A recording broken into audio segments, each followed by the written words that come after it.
Hello, my name is Matt, also known as Alpine, and I like to build Minecraft cities. Today we are in the city of Sequoia, and over the past couple years, I have gotten a lot of comments asking me, how do you build glass skyscrapers in Minecraft? Because oftentimes what people will end up doing is they'll just put a line of glass, stack it up, and then it looks pretty boring and, of course, pretty see-through.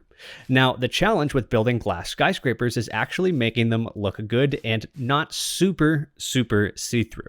So today I have set up a tutorial with a lot of demonstrations and examples, and I'm going to show you how to make it work and how to make them look good with the help of my builders here in the city of Sequoia.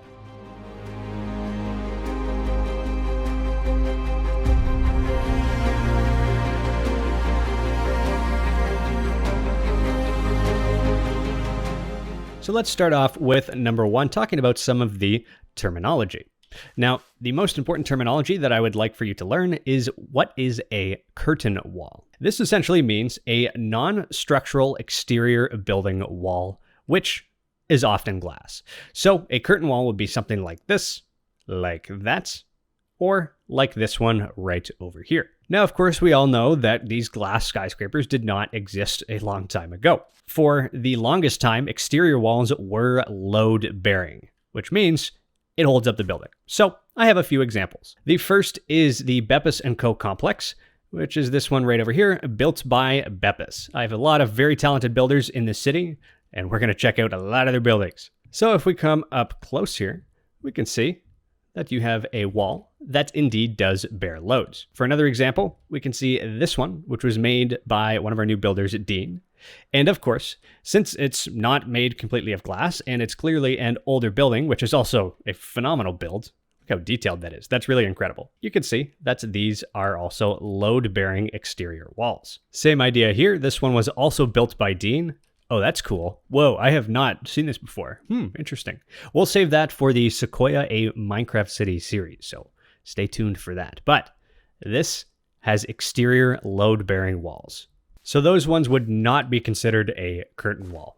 They would be a load-bearing exterior wall. With the development of steel and reinforced concrete, glass walls became feasible. Let's check out another example. This is the Soon TM Tower, which basically means, we're working on it. But we can see that it's definitely a lot different compared to those other buildings that we were looking at. Now, in this particular case, we have a lot of reinforced concrete. And when I say reinforced, I just mean it has steel rebar inside of this concrete. Now, we're in Minecraft, we have to use our imagination, but the glass is not necessary to hold this building up. Versus in these other buildings over here, if you take out the exterior walls, there's a very good chance that this building will collapse. So it's a very different technology. But with that being said, let's go back down here and continue our adventure. Now let's talk about the names of the actual components themselves. The glass is referred to as glazing. The vertical elements are mullions. And I didn't know this until about an hour ago, even though I probably should, but the horizontal members are called transoms. At least that's what Google told me. So if there's any architects in the comment section, please help me out. Now this is clearly a very exaggerated version, but if we take a look at this building here, you can see the mullions going up and down, even though it does not actually break between the glass. It is an additional layer, but you get the picture. With that being said, let's move on to number 2, balancing the interior versus exterior.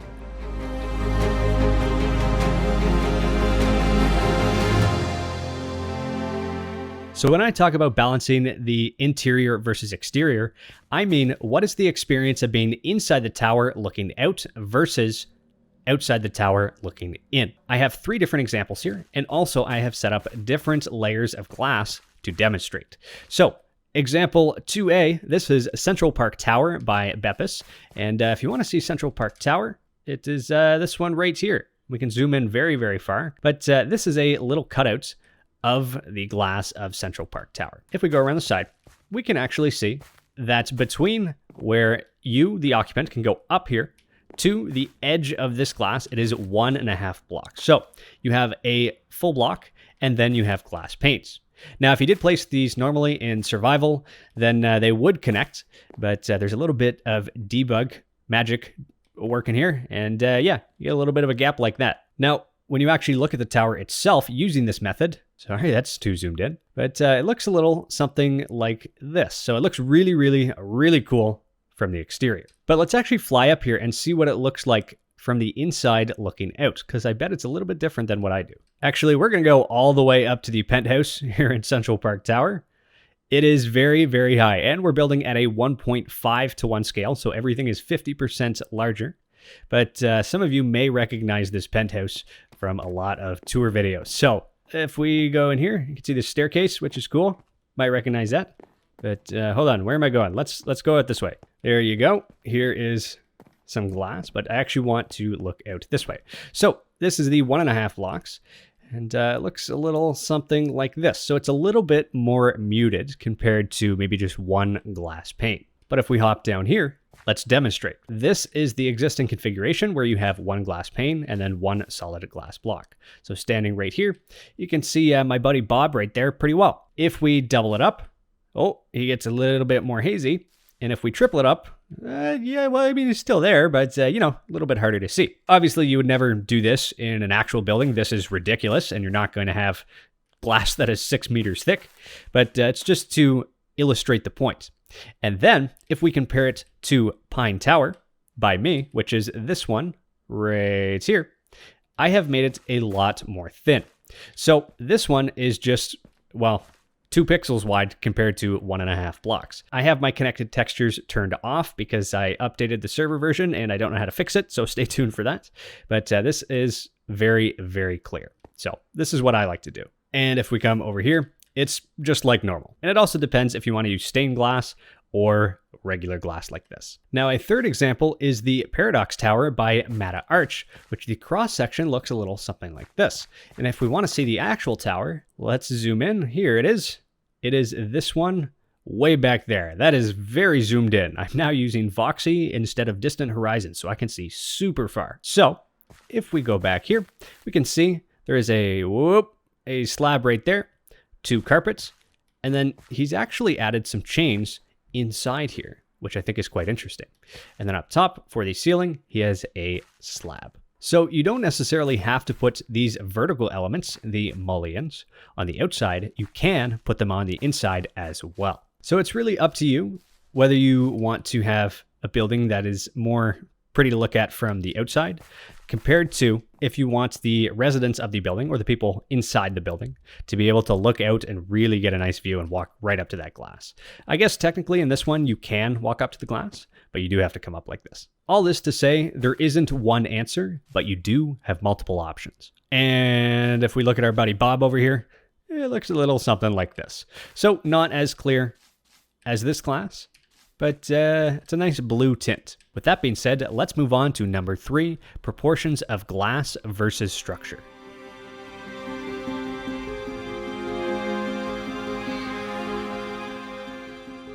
So I have 3 examples for you. This one, and this one over here. And they're all slightly different. And afterwards, we're going to have a lot of examples to look at. So let's start with this one. So this is just 2 full blocks. So typically when I build, I have 1 block for the floor and then either a full block or an upside down slab for the ceiling. Now in this particular case, I do have 2 full blocks, 1, 2. But if you come back here, it does seem pretty thick. But again, it depends what you're going for.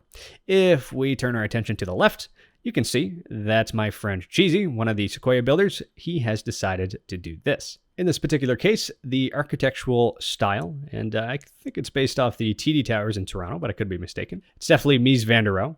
But you can see that he has done a 1-2 and then 1-2-3 pattern just with full blocks like this. Then you have some dark oak fences and some iron chains connecting them like this. So if we go out, it looks a little something like this. I think it looks pretty good. Heading back down here, the second example has a 1 and a half. In this particular case, this is the full block, which covers the floor, and then the ceiling is just covered by a slab, because technically you don't actually need that full block. So it just allows you, oh, hello, there's Beppis. Beppis doesn't know I'm recording. Everybody say hi, Beppis. But anyway, I lost my train of thought. But anyway, you have the 1 and then a slab. Now, the third example here is just 2 slabs. Well, actually, there's no slabs, but it's 2 half blocks. So in this particular case, you still do have this slab for the ceiling. And then the floor itself is a full block, but right here you have a slab and then a stair. So you have half and half. Now this one is recessed back a little bit, so it does provide a little bit of separation. So down here, it just looks like the equivalent of one block. Now these are just 3 of many, many ways to do this. So let's move on to number 4, taking a look at a bunch of examples around the city of Sequoia.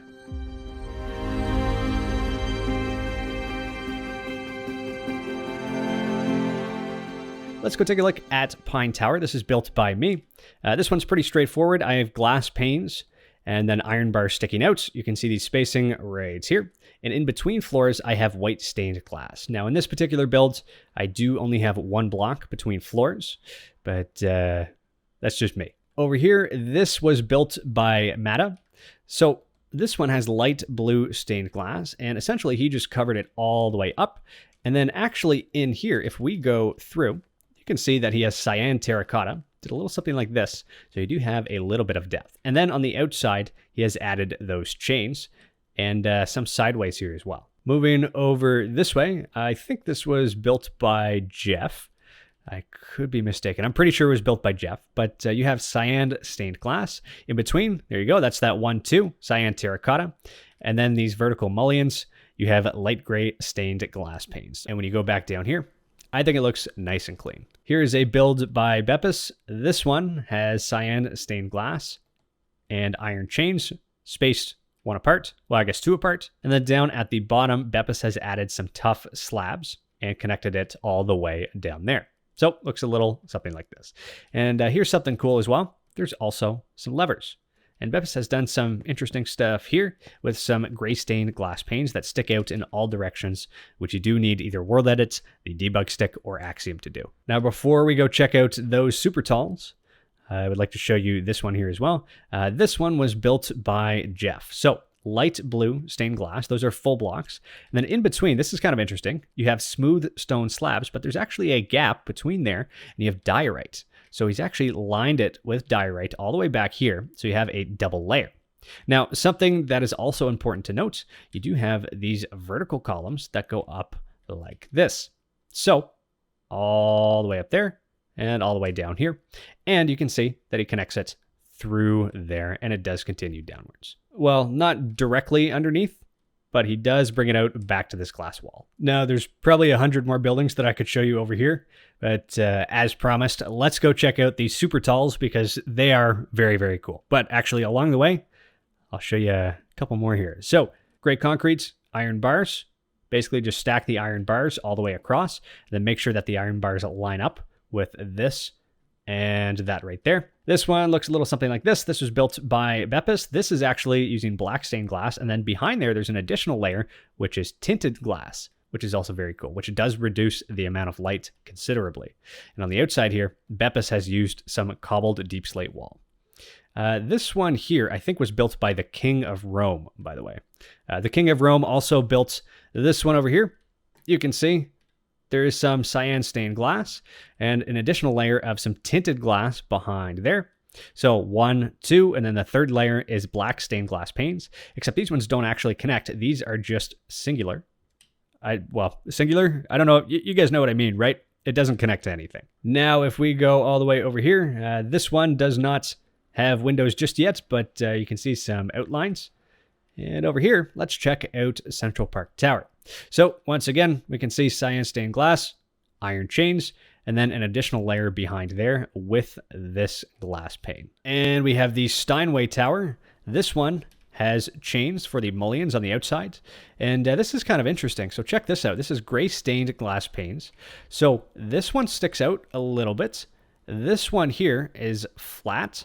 And then this one sticks out again. So it essentially alternates between the two. So chain, pane sticking out, chain, pane sticking out.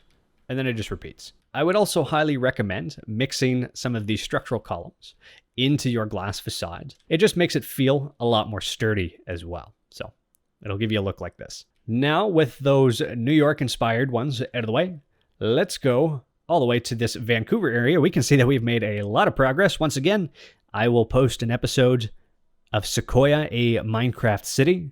So be sure to stay tuned for that, where we will tour all of the new builds, or at least all of the ones that I can remember. But this is the Shangri-La in Vancouver. This one is actually quite interesting because you can see they have these cyan stained glass blocks mixed with the actual glass panes themselves.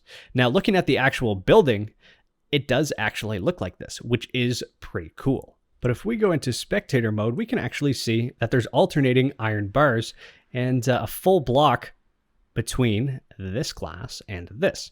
So this is sort of what I'm talking about with the experience on the outside versus inside. The outside looks a little something like this, but if you do go inside, then yeah, it might be a little bit harder to see out if you do have multiple layers of glass. But it is completely up to you, and it really just depends what you want to go for. There's a lot of glass buildings in the city, and if you would like to explore it for yourself, go to my website, alpine1.co, click on Discover Sequoia, and there is a world download that I've uploaded pretty recently. So it should have everything that you see here for the most part, maybe with the exception of a couple buildings in there. Also on alpine1.co, I have City Design 101, a course by me, which includes a 23-page PDF with almost everything I know about planning and building Minecraft cities.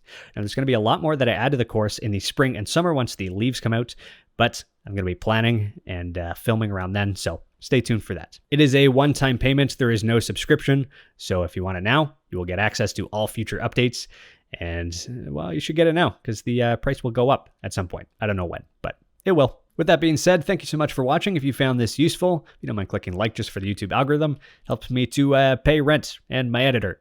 Say hi, editor. Thanks so much. All right, that's enough out of you. Thank you so much for watching. My name's Matt. You're watching Alpine.